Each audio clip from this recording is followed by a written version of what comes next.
오늘 우리가 추수감사 주일로 함께 지키고 있습니다. 추수감사라는 단어를 들으면 풍성함과 풍요로움의 이미지가 먼저 떠오릅니다. 산업화가 진행된 사회 속에서 농사 짓는 분들은 별로 없지요.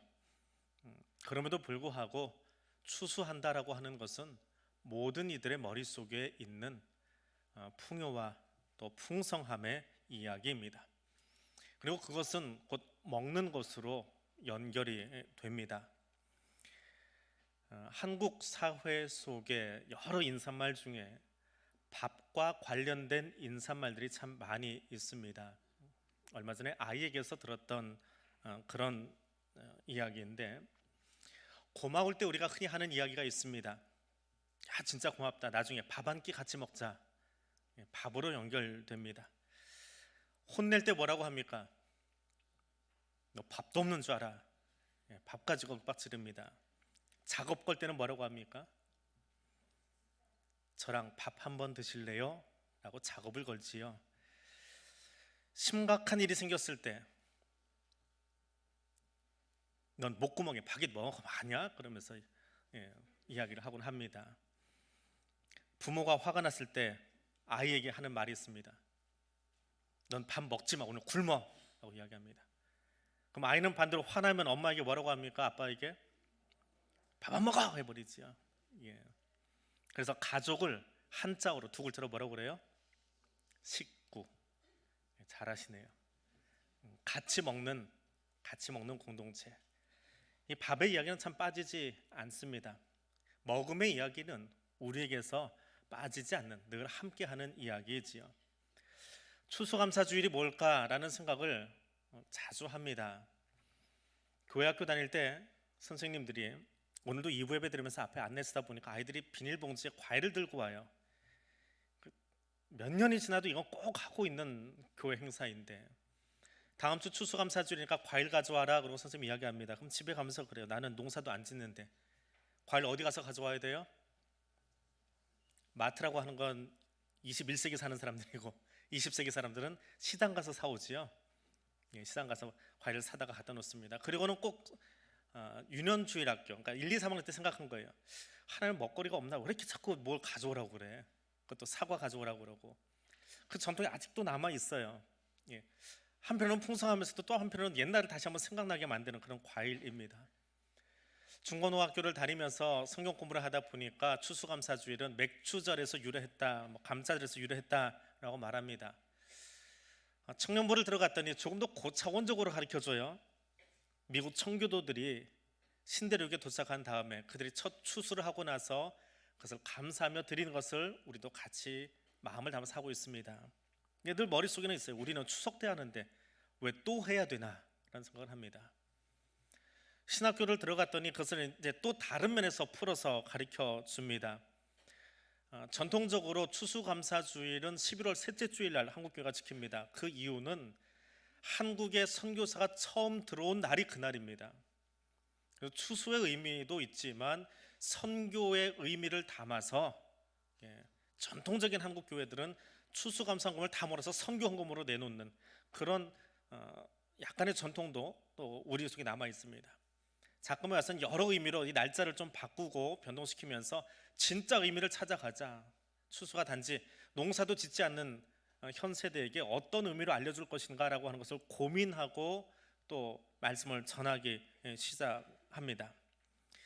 그것이 과일을 가져오는 것이건 맥주절을 기억하고 감사절을 기억하는 것이건 혹은 청교도들의 추수감사주일을 기념하는 것이건 선교를 기념하는 것이건 그 안에는 공통적으로 지나가는 이미지가 하나 있는데 그것이 열매입니다. 추수감사는 열매를 빼놓고는 생각할 수 없습니다. 하나님은 우리의 식탁에 먹거리를 주셨다. 그것은 다른 말로 하면 많은 열매를 거두게 하셨다라고 하는 것입니다. 그래서 추수감사는 열매를 보시는 하나님을 만나는 것이 첫 번째 이야기입니다. 16절 말씀입니다. 그의 열매로 그들을 알지니. 오늘 마태복음 7장은 예수님께서 산 위에서 설교를 마치신 뒤에, 우리가 산상설교라고 부르는 설교를 마치신 뒤에 설교의 마지막 부분이라고 보시면 됩니다. 설교를 마무리하면서 이 말씀을 주셨습니다. 다시 말해서 오늘 본문은 교회 밖의 사람들, 예수 알지 못하는 사람들에게 주신 것이 아니라 교회 안에 있는 저와 여러분에게 설교를 듣고 난 뒤에 우리는 어떤 삶을 살 것이냐라고 하는 것을 고민해야 되는 성도들에게 주시는 메시지입니다.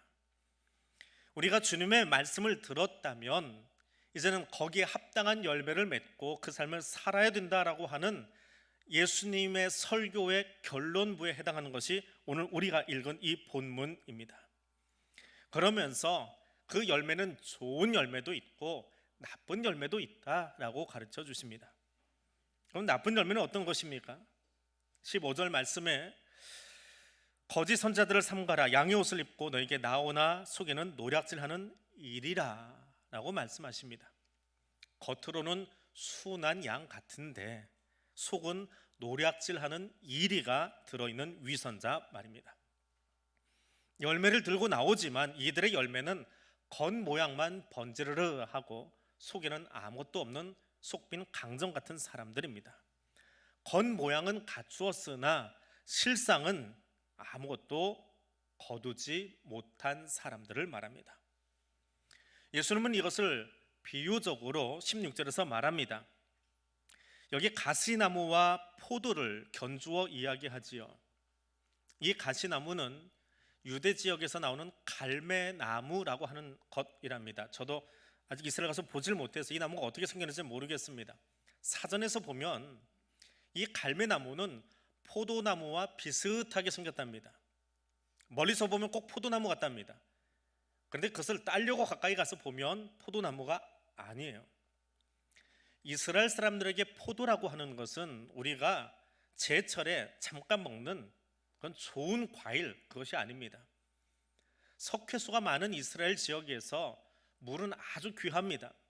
물을 끓인 뒤에 그 밍숭해진 물에다가 포도주를 타요. 약 8배로 희석을 시킨답니다. 취하려고 먹는 것이 아니라 그냥 물 맛을 조금 내기 위해서 섞어 놓은 것을 포도주라고 합니다.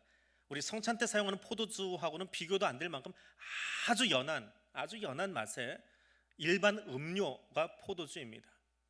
근데 그런 음료를 만들어야 되니까 포도라고 하는 것은 이스라엘 사람들에게 아주 일상적인 식물이에요. 아주 중요한 식물입니다. 그런데 포도나무인 줄 알고 갔더니 그 나무가 뭐라고요? 갈매나무, 가시나무라는 겁니다. 멀리서 보면 비스무리한데 가까이 가서 정작 추수해서 우리 집에 쟁여놓고 쓰려고 했더니 이건 가시나무다라고 하는 겁니다. 또 여기 엉겅퀴와 무화과가 나옵니다. 이 엉겅퀴는 멀리서 보면 무화과나무와 비슷하게 생겼답니다. 가까이 가면 무화과는 없고 그냥 거친 나무입니다. 이 말씀을 왜 주고 계십니까? 산상설교를 듣기 위해서 모인 그 사람들, 교회 밖의 사람들이 아니지요. 졸고 있든지 깨 있든지 상관없습니다. 아무튼 예수 말씀 들으려고 왔던 사람들이에요. 근데 그 말씀을 듣고 나서 누군가는 열심히 듣고 그것을 내 것으로 만들기 위해서 열심을 내고 있는데, 우려내고 있는데, 누군가는 그냥 왔다 갔다 정신없이 그렇게 다니던 사람들입니다. 산상수훈에 주어졌던 이 예수의 설교를, 이 복음을 듣고 내 삶 속에서 우려내려고 애썼느냐라고 하는 것을 묻고 계십니다. 어떤 분이 사업을 하다가 하다 바닥을 치고 결국은 다 망했습니다. 재기할 마음까지 잃어버린 다음에 이분이 자살을 하기로 마음을 먹었습니다. 자살을 해야 되겠다라고 마음을 먹으니까 인사하고 싶은 사람이 몇 생각이 나는 거예요. 그 중에 한 15년 전까지 연락을 하고 있던 어머니의 친구, 어린 시절에 자기들을 모아놓고, 아들, 딸 같은 자기들을 모아놓고 자기 집에서 늘 약속 상자라고 하는 자그마한 상자에서 종이를 하나씩 꺼내서 거기 있던 말씀을 읽어주던 해리엇 할머니가 생각났습니다. 그래서 오랜만이지만 전화를 했답니다. 아주머니 잘 지내시지요? 그러나 5분 정도 이제 마지막 인사니까 이런저런 이야기를 하다가 문득 그 약속 상자가 생각이 났답니다. 아주머니, 그때 저희한테 읽어주시던 그 10여 년 전의 상자 아직도 가지고 계신가요? 지금도 동네 아이들 오면 그중에서 하나를 뽑아서 읽어주고 또 하나를 뽑아서 읽어준답니다. 그래서 아주머니 오늘 저에게도 그 하나를 뽑아서 좀 읽어주세요.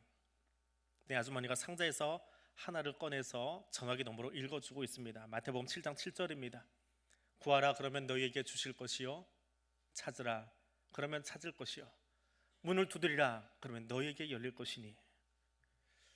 순간 이분의 마음이 울컥합니다. 그래서 아주머니 한 구절만 더 뽑아 보아주세요.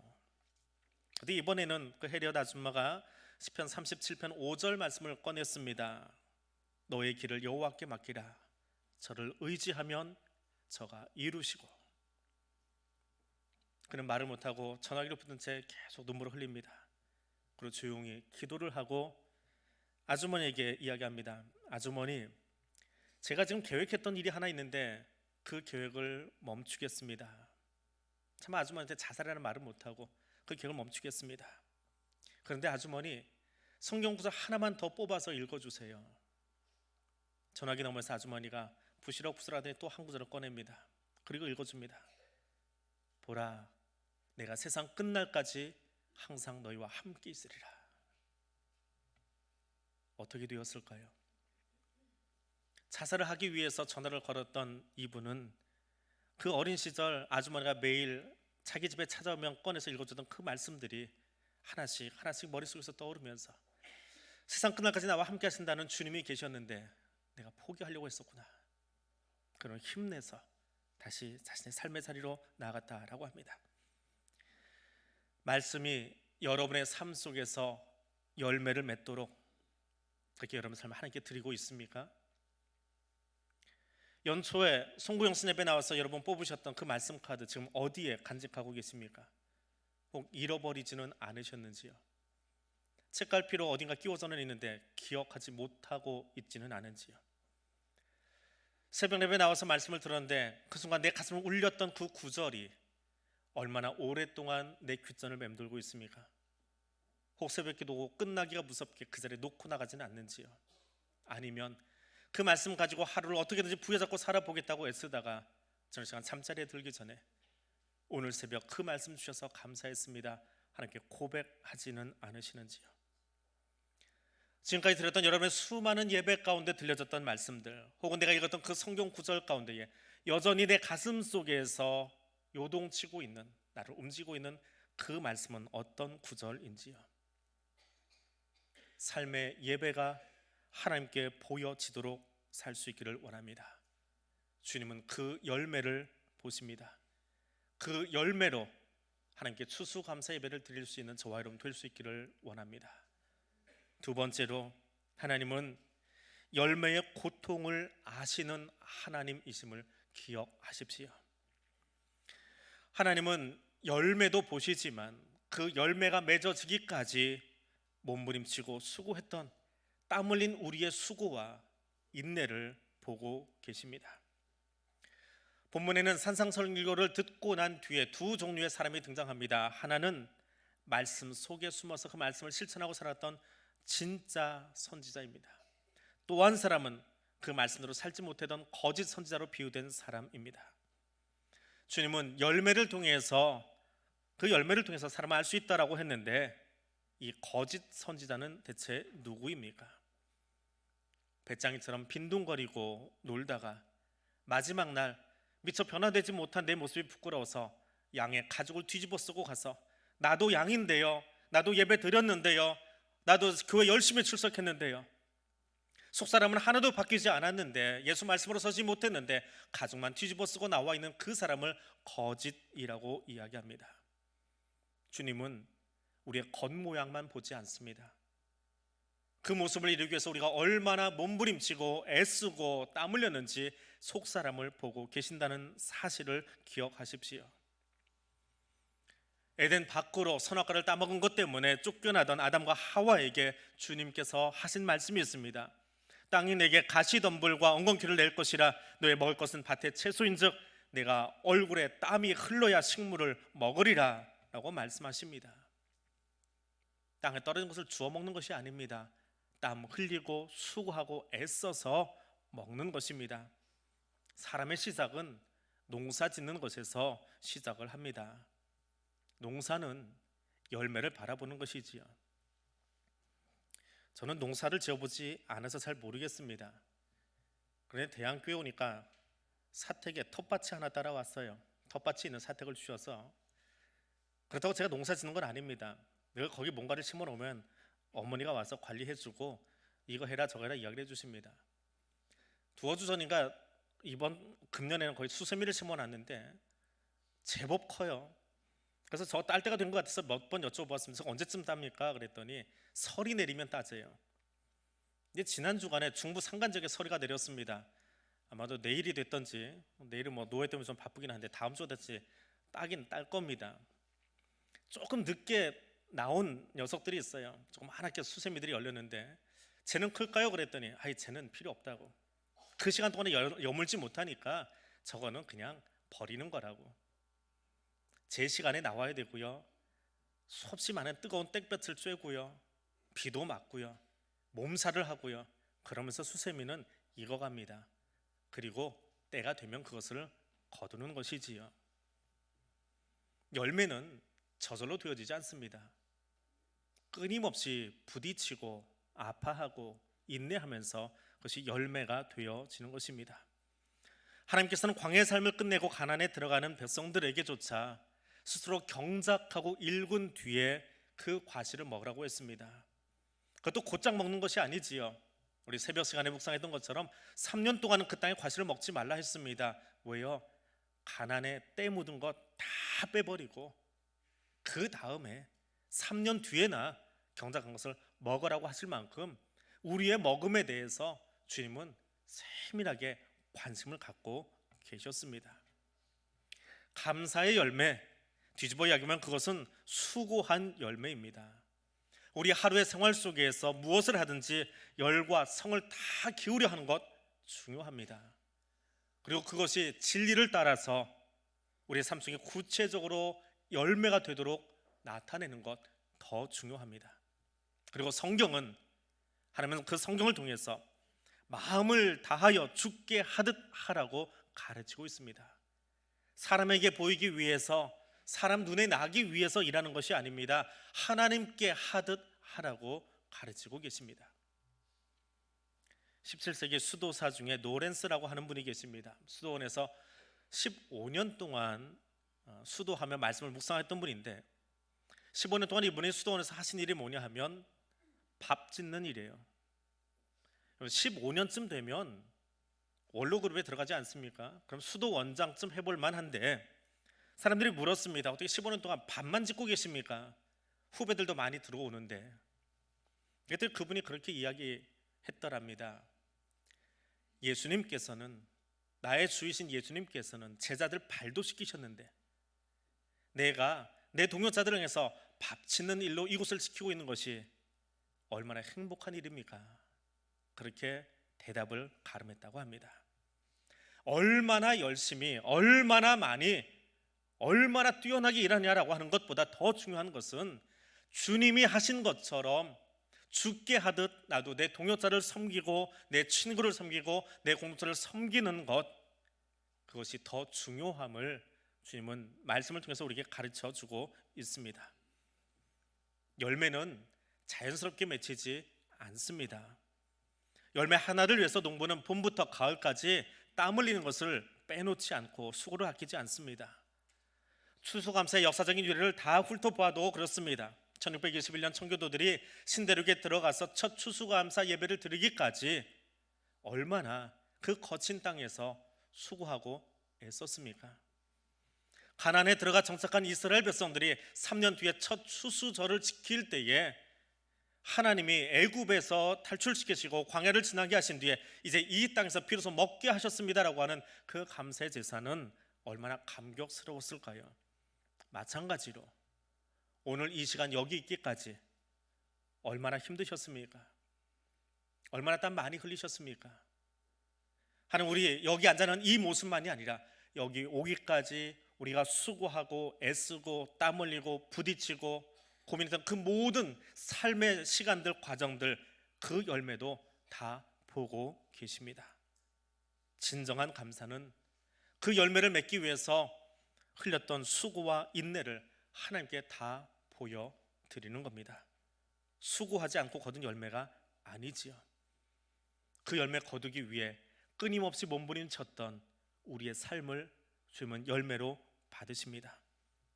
정직하게 일했고 부지런히 수고하고 말씀을 듣는 데서 그치지 아니하고 그것을 내 삶에 적용시키기 위해서 몸부림쳤던 신앙인으로서의 우리의 삶을 주님이 보고 계십니다. 좋은 성도가 되기 위해서 노력하셨습니까? 좋은 이웃이 되기 위해서 애쓰셨습니까? 좋은 남편이 되고 좋은 아내가 되고 좋은 아들이 되고 좋은 딸이 되기 위해서 정말 몸부림치셨습니까? 우리 교회가 좋은 교회가 되기 위해서 정말 몸부림치셨습니까? 우리가 살고 있는 대한민국이 좋은 나라 되기 위해서 정말 몸부림치셨습니까? 주님은 오늘 그 우리의 몸부림과 수고함을, 그 열매를 받기를 원하십니다. 주님께 그것을 올려드릴 수 있는 하나님의 사람들 되시기를 바랍니다. 마지막으로 추수감사의 예배는 종말을 바라보며 드리는 감사의 예배입니다. 주님이 기억하시는 것은 과일만이 아닙니다. 과정만도 아닙니다. 마지막을 바라보며 어떻게 사느냐라고 하는 것입니다. 헬라어로 종말이라고 하는 단어와 열매라고 하는 단어는 발음이 참 비슷합니다. 첫 자음만 다르고요, 모음 체계는 똑같습니다. 발음이 아주 비슷해요. 어떻게 그런 단어를 조합해서 언어의 유희라고 하는데 종말과 열매를 같이 매칭시켜 놨는지 모르겠습니다. 열매는 한 해 동안에 수고한 소득이지요. 열심히 농부가 애쓴 다음에 그 열매가 내게 주어지는 것입니다. 마지막이라는 말입니다. 수고와 애씀의 마지막 작품이지요. 그리고 사람들은 그 열매가 얼마나 잘 연결었는지를 보고 평가합니다. 서울 사람이라 농사 짓는 옆에 가보질 못했습니다. 농사를 좀 가까이서 본 건 제주도예요. 제주는 귤이라고 하는 작물을 박정희 대통령 때 그 거친 땅에 뭘 가지고 살아남을까 해서 5.16 직후에 그곳에 귤나무를 갖다 심게 했고, 초창기만 해도 귤나무 하나만 있어도 아이를 대학에 보낼 만큼 돈이 되었다고 합니다. 근데 제가 갔을 때는 이제 귤이 좀 많아졌어요. 가격이 그때와는 다르겠지요. 근데 한 가지, 여러분은 잘 보지 못하는 이 귤은요, 크기를 가지고 상품 가치를 따지는데 10번과라고 하는 게 있습니다. 제일 큰 귤이에요. 주먹만 합니다. 이 껍질이 조금 과장하면 삼겹살 같아요. 두툼합니다. 이건 밖에서 볼 수 없어요. 왜? 그 귤이 밖으로 나가면, 도외로 나가면 귤의 이미지를 흐립니다. 그래서 반출을 못하게 되어 있습니다. 그럼 10번과는 어디다 쓰느냐? 땡땡땡 주스 만들 때 거기 섞어서 집어넣습니다. 100% 그런 주스 아니에요. 거기다 섞어 넣습니다. 아니면 따가지고 농장을 지키는 개에게 주면 잘 먹습니다. 개가 너무 좋아해요. 또 아주 작은 것도요, 껍질이 너무 얇아가지고, 그건 1번과라고 하는데 껍질이 너무 얇아서 까기가 힘들어요.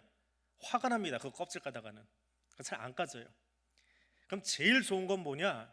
제주 남쪽에서 나는, 모 지역에서 나는 3번과라고 하는 게 있습니다. 애기 주먹만 해요. 갓난아이 주먹만 해요. 그게 제일 맛있습니다. 이 귤은요, 제주 사람도 못 먹습니다. 왜냐하면 그 땅의 토지를 알고 그 지역 사람들이 그 귤을 내기 위해서 얼마나 애쓰는지를 알아요. 그걸 아는 모 기업에서 봄이 되면 그 밭을 통째로 사버립니다. 이거 우리 거야. 그럼 주인도 손 못 대요. 태풍이 와서 다 떨어져도 그 기업이 거기 돈을 줍니다. 수고했다고. 또 많이 거두면 거둔 만큼 가져가요. 이거는 서울에 있는 모 백화점에서 사 먹을 수 있는 귤입니다. 아주 품질이 좋아요. 저도 제주에 있을 때 서울 왔다가 먹어봤어요. 거기서 못 먹어보고요. 열심히 수고한 것 있습니다. 애쓴 것 있습니다. 같은 제주도에서 났어요. 그러나 그 수고의 결과가 무엇인지 마지막 열매로 사람들은 평가하고 가격을 먹여줍니다. 10번과는 15kg 한 상자에 현재 가격 4,000원밖에 안 합니다. 근데 그 녀석은요, 가격을 매길 수가 없어요. 먹지도 못해요. 우리의 열매, 삶의 열매도 마지막 날 주님이 판단하실 날이 있습니다. 우리가 어떻게 살았는지, 어떤 모습으로 살았는지, 어떤 땀을 흘렸는지, 그리고 마지막에 어떤 열매를 맺는지를 보십니다. 사람이 살면서 행한 모든 것에 대해서 하나님 기억하십니다. 그리고 마지막 날 그것을 보실 겁니다. 열매가 농부의 수고하고 애쓴 것의 마지막 작품이라면 인생을 살아온 걸음에 대해서 하나님 평가하십니다. 그리고 주님이 도와주셨고 주님이 그 열매를 맺게 하셨지만 그 마지막 열매에 대해서 좋다 혹은 나쁘다라고 말씀하십니다. 그리고 19절에서는 아름다운 열매를 맺지 아니하는 나무마다 찍혀 불에 던져진다라고 말씀하십니다. 열매가 아름답다. 사실 이 두 단어는 잘 매칭이 안 되는 단어입니다. 열매는 아름다운 게 아니고 먹음직스러운 거예요. 열매는 아름답다, 좋다라고 표현하지는 않습니다. 성경적으로는요. 그럼 좋다라고 하는 것은 대체 뭐냐? 저 열매가, 저 귤이, 저 감이, 저 밤이 아름답다라고 하는 그 말은 하나님의 창조 질서에 맞다라고 하는 말입니다. 감은 감의 맛이 나야지 감이 사과 맛이 나면 좀 이상하지요. 창조 질서에 맞게 그 열매가 맺혀졌다라고 하는 것을 좋다, 아름답다라고 하는 말입니다. 열매는 생기면 그냥 따는 게 아니고요, 주인의 의도대로 맺혀야 합니다. 열매는 자기 스스로 평가하지 않습니다. 주인께서 평가하십니다. 그래서 열매는 종말의 상징입니다. 추수감사의 기쁨과 더불어서 추수한 내용을 보고 판단하시는 하나님의 손길이 있음을 기억하시기 바랍니다. 오늘 우리가 드리는 이 예물과 우리가 앞에 장식해놓은 이 귀한 것들도 하나님 기뻐 받으시겠지만 마지막 날 우리의 삶의 모습을 주님이 평가하시는 그날이 있음을 기억하며 오늘을 살아갈 수 있기를 원합니다. 천군 천사장의 나팔 소리로 주님 다시 오실 그날, 그 종말의 때 말입니다. 말씀을 맺습니다. 하나님은 우리가 말씀 안에서 어떤 삶의 자세로 살았는지를 지금 보고 계십니다. 그리고 그 삶의 모습을 보고 우리에게 약속하신 새하늘과 새 땅으로 저와 여러분을 인도해 주실 겁니다. 그러하기에 오늘 여기까지 인도해 주시고 내게 이 귀한 은혜를 주신 하나님께 감사하지만 더불어 마지막 날 우리에게 주실 더 큰 은총을 기대하며 오늘 그 거룩한 열매를 맺기 위해서 수고하고 애쓰며 하나님께 헌신할 수 있는 믿음의 사람들 되시기를 주님의 이름으로 부탁드립니다. 기도하겠습니다. 풍요로운 가을을 허락하신 하나님, 주께서 지난 시간 동안 우리의 삶의 자리에 베푸신 은혜로 인하여 감사드립니다. 이른 비와 늦은 비로 우리의 삶의 필요를 따라 공급해 주심을 감사드립니다. 우리의 수고를 아시는 하나님, 그 수고가 헛되지 않도록 태양빛으로 또 아름다운 동역자들로 우리의 삶을 이끌어 주심을 감사드립니다. 우리에게 열매로 거둘 수 있도록 우리의 땅을 복주시고 우리의 기업에 함께 하시며 우리의 가정들을 눈동자같이 지켜주신 하나님, 원하옵기는 이 땅에 사는 동안 우리로 하여금 종말론적인 신앙의 모습을 가지고 살 수 있도록 도와주시옵소서. 하루하루 하늘에 속한 자가 되어서 하나님의 나라와 의를 증거하며 성령의 열매를 거두며 사는 자 되도록 인도하여 주옵소서. 주어진 열매에 감사하며 만족할 뿐 아니라 주님 앞에 설 때에 우리가 거둔 인생의 열매, 성령의 열매로 주님의 마음을 기쁘게 하는 성도들 되기를 원합니다. 두 발은 땅을 디뎠으나 우리의 머리는 늘 하나님의 나라를 바라보며 소망 가운데 사는 백성들 되기를 원하오며 예수님 이름으로 기도드립니다. 아멘. 이 시간에는 우리 성례식 순서 갖도록 하겠습니다. 먼저 입교